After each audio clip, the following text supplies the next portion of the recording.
Founded in 1906 in Monterrey, Mexico, Cemex are the largest building materials company worldwide with an estimated worth of around $35 billion.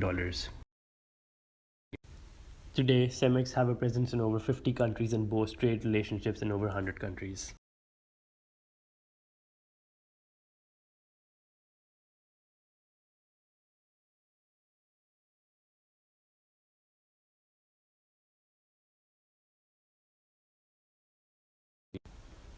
We were in a position where we felt that going global was imperative. In my view, it was either we go global or get taken over by a bigger player.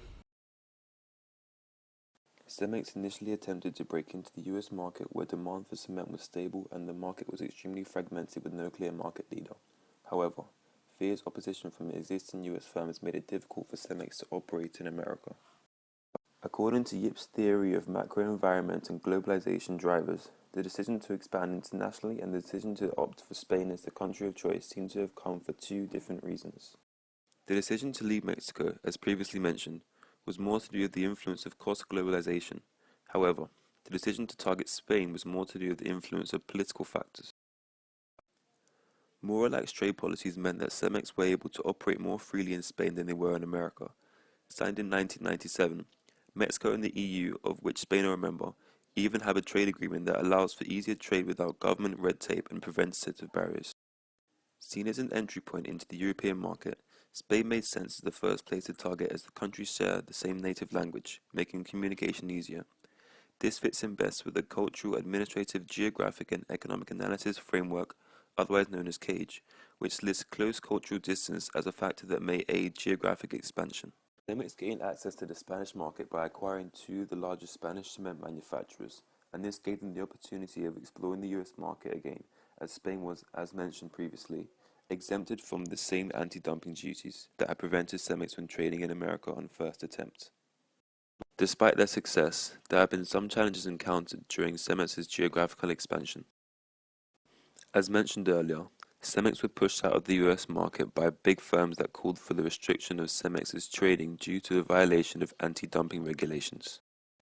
Elsewhere, protests erupted in Indonesia following attempts to fully acquire an Indonesian company that Cemex already had fought hard to purchase a share in. Nationalization in Venezuela and a failure to agree on a fee for a Cemex-owned company led to government seizure and a loss of the investment. The 2007 financial crisis drove demand for cement down significantly, resulting in depleting sales as well as a major damage to the worth of recently acquired US firm Rinca, which was estimated to be worth around half of the $15.3 billion that Cemex had paid for it before the recession. Further to this, global recession drove Cemex to close the California production plant, resulting in a 10% fall in the number of staff employed by Cemex. A merger is the consolidation or combination of one firm with another, while an acquisition is the purchase of one firm by another so that ownership transfers. It has become the most important process in the corporate world.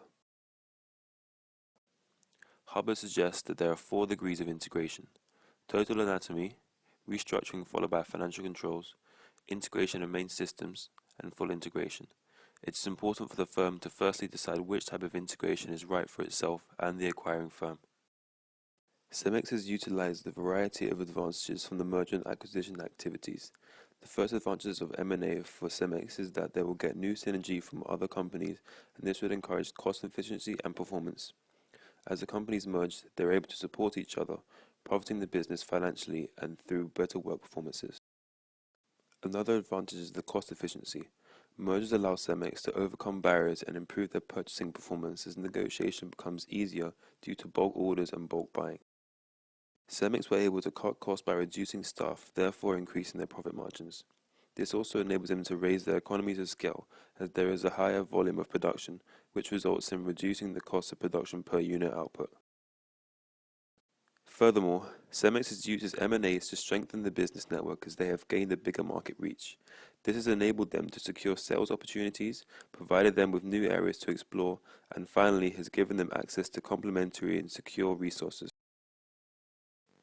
Cemex is in strong financial shape. In comparison to its two major competitors, Lafarge and Holcim, Cemex generates a higher cash flow. This allows it to have the flexibility to make acquisitions, expand current operations, reduce their debt, and if necessary, to pay dividends to shareholders. These are all great benefits to Cemex. Created using PowToon.